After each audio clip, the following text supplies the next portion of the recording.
Welcome to Bingo. I'm Raph. Idiot. I'm from OK Synthesizer. That's where I work. The first and the most important thing you can do in this plugin, change your color scheme. The second most important thing you can do is add a drum track. Let's do that. You can see that there's samples on the left here and some suggestions, as well as drum synth voices on the right. And I'll explain what those are in detail later. All right, let's load up a kick. This one. In order to sequence your drum, you want to place triggers down here below.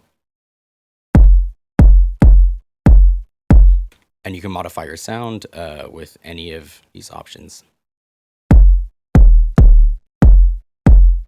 Ooh, that sounds fat. Okay. What do we add next? Let's add a hi-hat. We've got a lot of different engines. This one in particular comes from Mutable Instruments plates. It's a really popular Eurorack module. Highly recommend it. Big ups, Mutable Instruments.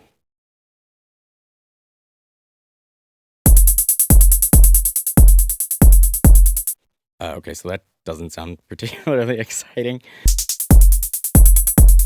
So a drum synth engine just fully makes a sound from scratch inside of the plugin. You can get like fully customizable with your sound. It's pretty sweet. So the beat sounds super static. Let's add some motion to it. And the way you do that is by selecting some knob that you want to automate and then right-clicking in the sequencer below to place automations. All right, great.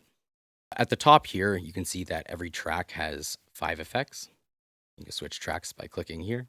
The effects work exactly the same as does every other knob here, where you can click on it and then add automations by right-clicking. Effects work in the order that they're presented here, and they're all pretty straightforward. You can reorder effects by just dragging them like that. Nice.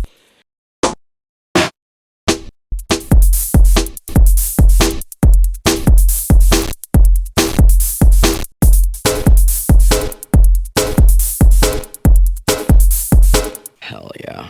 Okay, let's keep going. There's all sorts of different drum synths, all specializing in like one particular kind of sound. Let's do this one. Why not?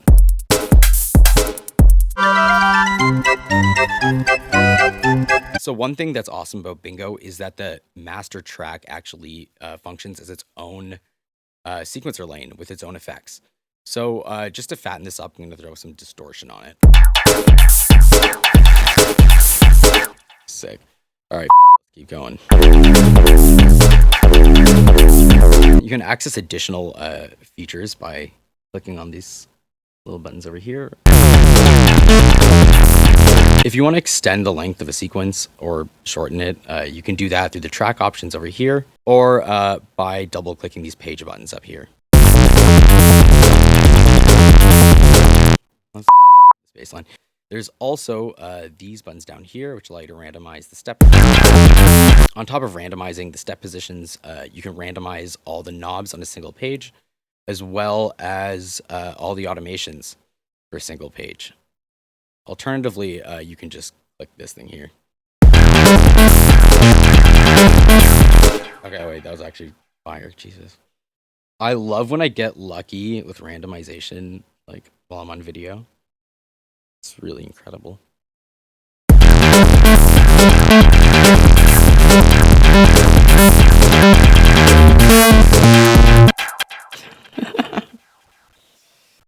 Sick. Also, if you want to delete an automation, you just like shift click it.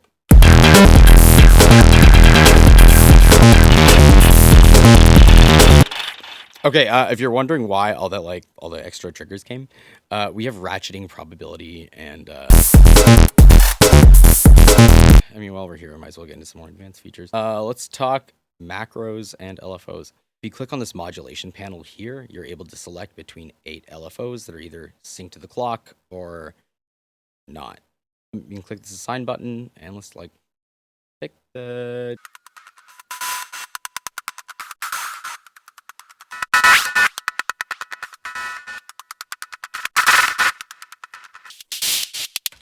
anyways, you got the point.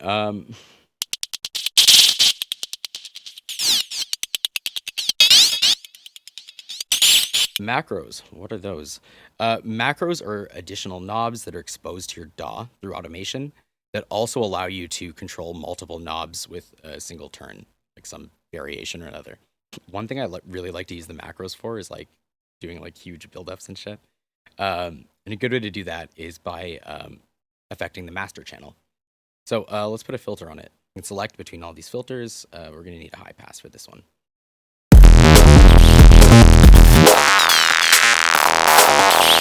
Right? I get the point. In order to assign a macro, you just click the map macro.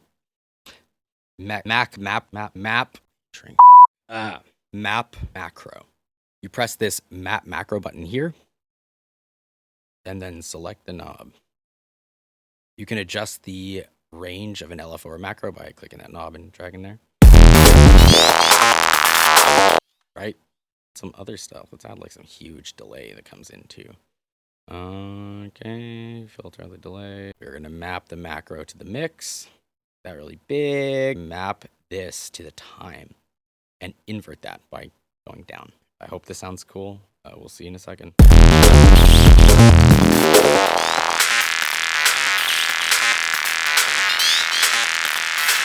Ready? Yeah, yeah. Put your hands in the air. Yeah. And that can also apply to like any track. You can do multiple tracks at once.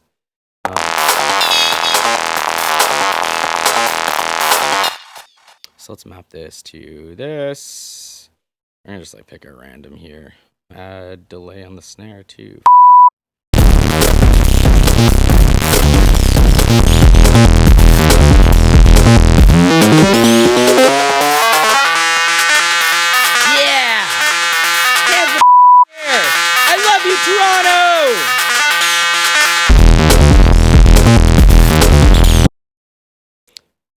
So that's how you use my drum machine.